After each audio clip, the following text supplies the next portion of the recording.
ಆತ್ಮೀಯ H16 news ಅರ್ಥಾತ್ ಹೇ ಸೀತಾರಾಮಗೆ ಸ್ವಾಗತ. ನಾನು ನಿಮ್ಮ MI ಅಥವಾ ಮಲ್ಲಪ್ಪ ಜೋತಾವಾರ. ಆದ್ಮೇಲೆ ಈಗ ತಾವು ದಿನ ಸುದ್ದಿಗಳನ್ನ ಅದರ ಜೊತೆಗೆ ವಿಶೇಷತೆಗಳನ್ನ ನೋಡ್ತಾ ಹೋಗಿ ವಿಶೇಷ ಈ ಮೊದಲನೇ ಸುದ್ದಿಯನ್ನು ನೋಡಿ. ಎಲ್ಲ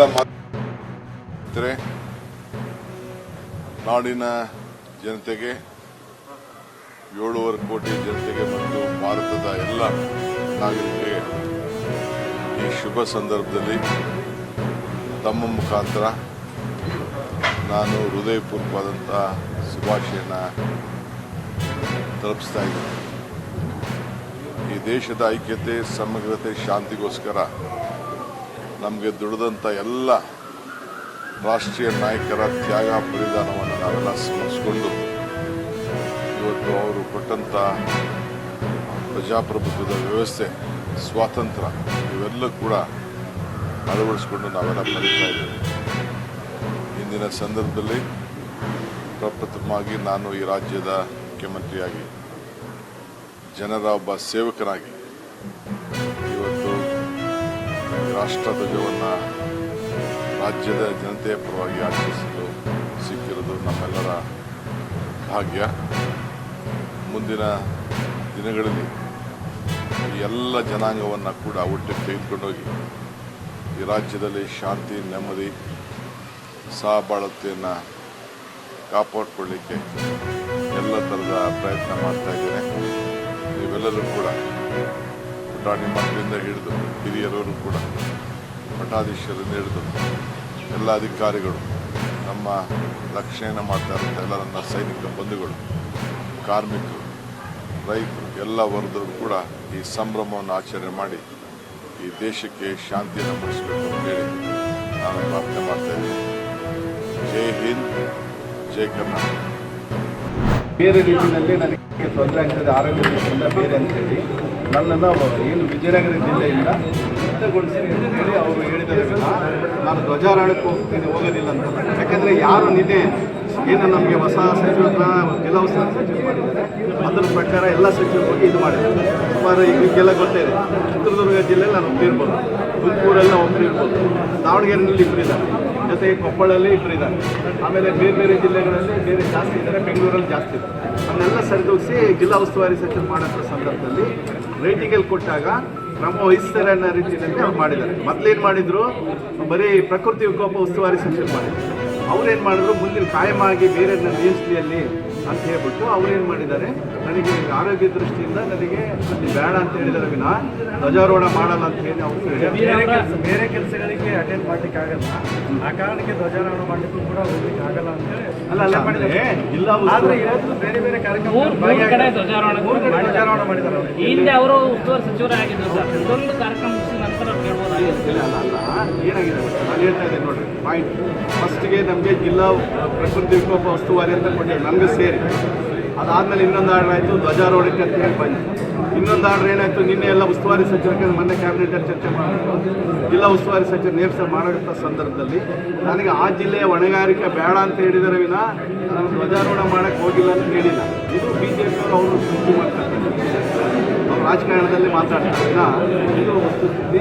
ಯಾಕೆಂದರೆ ಅವರು ನನಗೆ ಧ್ವಜಾರೋಹಣ ಮಾತ್ರ ಮಾಡಲ್ಲ, ವಿಜಯನಗರ ಆಮೇಲೆ ಕೊಡ್ರಿ ಅಂತ ಕೇಳಿಲ್ಲ. ಹಂಗೆ ಕೇಳಿದರೆ ನೀವು ಕೇಳೋ ಪ್ರಶ್ನೆ ಕರೆಕ್ಟ್ ಆಗ್ತದೆ. ಅವ್ರು ಹೇಳಿದ್ರು ಜಿಲ್ಲಾ ಉಸ್ತುವಾರಿ ಸಚಿವರು ಬೇಡ ಅಂತ ಹೇಳಿದ್ರೆ ಆ ರೀತಿಯಾದ ಹೇಳಿ ಸೈಲೆಂಟ್ ಆಗಿದ್ದಾರೆ ಅನ್ನುವಂಥ ಮಾತುಗಳು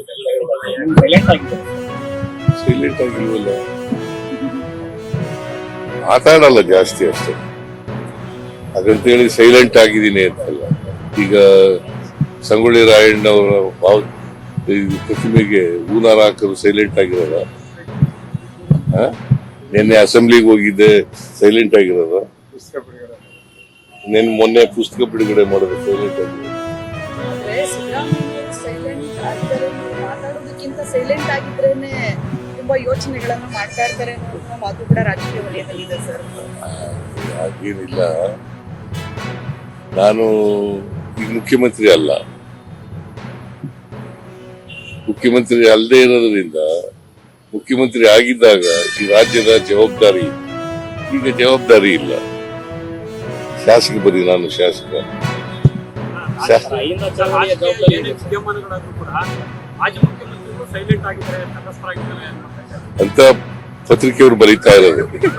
ಸರ್ ಈಗ ಸರ್ ಅಹಿಂದ ಚಳವಳಿಯ ಮುಂದುವರಿಸುವ ವಿಚಾರದ ಏನು? ಆ? ಅಹಿಂದ ಚಳವಳಿ ಆ. ಮುಂದುವರಿಸುವ ಸಂಘಟನೆಗಾಗಿ ಅಹಿಂದ ಇದೇ ಸಂಘಟನೆ ನಡೀತಾ ಇದೆ.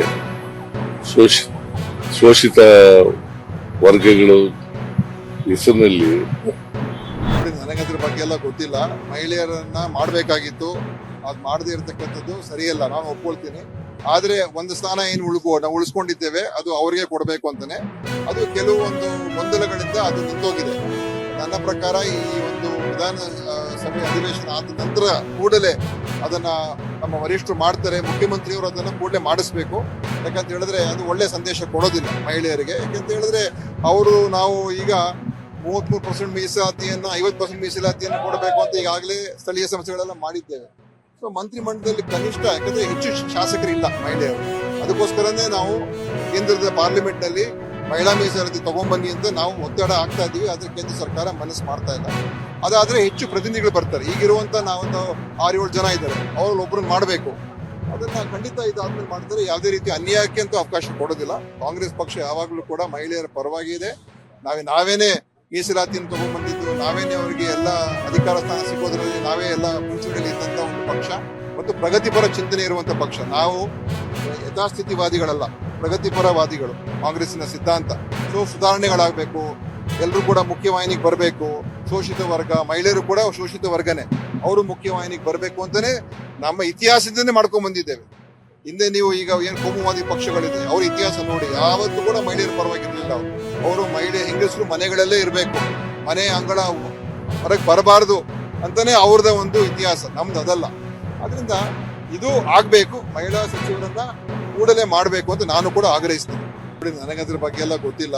ಮಹಿಳೆಯರನ್ನ ಮಾಡಬೇಕಾಗಿತ್ತು, ಅದು ಮಾಡದೇ ಇರತಕ್ಕಂಥದ್ದು ಸರಿಯಲ್ಲ, ನಾನು ಒಪ್ಕೊಳ್ತೀನಿ. ಆದ್ರೆ ಒಂದು ಸ್ಥಾನ ಏನು ನಾವು ಉಳಿಸ್ಕೊಂಡಿದ್ದೇವೆ ಅದು ಅವರಿಗೆ ಕೊಡಬೇಕು ಅಂತಾನೆ. ಅದು ಕೆಲವೊಂದು ಗೊಂದಲಗಳಿಂದ ಅದು ನಿಂತೋಗಿದೆ.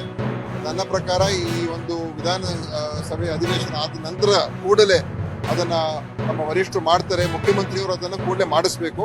ಯಾಕಂತ ಹೇಳಿದ್ರೆ ಅದು ಒಳ್ಳೆ ಸಂದೇಶ ಕೊಡೋದಿಲ್ಲ ಮಹಿಳೆಯರಿಗೆ. ಯಾಕಂತ ಹೇಳಿದ್ರೆ ನಾವು ಈಗ 33% ಮೀಸಲಾತಿಯನ್ನ 50% ಮೀಸಲಾತಿಯನ್ನು ಕೊಡಬೇಕು ಅಂತ ಈಗಾಗಲೇ ಸ್ಥಳೀಯ ಸಂಸ್ಥೆಗಳೆಲ್ಲ ಮಾಡಿದ್ದೇವೆ. ಮಂತ್ರಿಮಂಡಲದಲ್ಲಿ ಕನಿಷ್ಠ, ಯಾಕಂದ್ರೆ ಹೆಚ್ಚು ಶಾಸಕರಿಲ್ಲ ಮಹಿಳೆಯರು, ಅದಕ್ಕೋಸ್ಕರನೇ ನಾವು ಕೇಂದ್ರದ ಪಾರ್ಲಿಮೆಂಟ್ ನಲ್ಲಿ ಮಹಿಳಾ ಮೀಸಲಾತಿ ತಗೊಂಡ್ಬನ್ನಿ ಅಂತ ನಾವು ಒತ್ತಡ ಆಗ್ತಾ ಇದ್ದೀವಿ. ಆದ್ರೆ ಕೇಂದ್ರ ಸರ್ಕಾರ ಮನಸ್ಸು ಮಾಡ್ತಾ ಇಲ್ಲ. ತಾವೆಲ್ಲ ಇಲ್ಲಿವರೆಗೆ ಸುದ್ದಿಗಳನ್ನು ನೋಡಿದಿರಿ, ಜೊತೆಗೆ ವಿಶೇಷ ಘಟನೆಗಳನ್ನು ಸಹ ನೋಡಿದಿರಿ. ಅದು ನಿಮ್ಗೆ ಏನು ಅನ್ನಿಸ್ತು? ನಿಮಗೆ ಲೈಕ್ ಮಾಡಿರಿ, ಶೇರ್ ಮಾಡಿರಿ, ಕಾಮೆಂಟ್ ಮಾಡಿರಿ, ಜೊತೆಗೆ ಸಬ್ಸ್ಕ್ರೈಬ್ ಮಾಡಿಸ್ಬೇಡ್ರಿ. H16 ನ್ಯೂಸ್ ಅರ್ಥಾತ್ ಸಿದ್ದರಾಮಯ್ಯ ಸತ್ಯದ ಕೈಗಳಲ್ಲಿ ವಂದನೆಗಳು.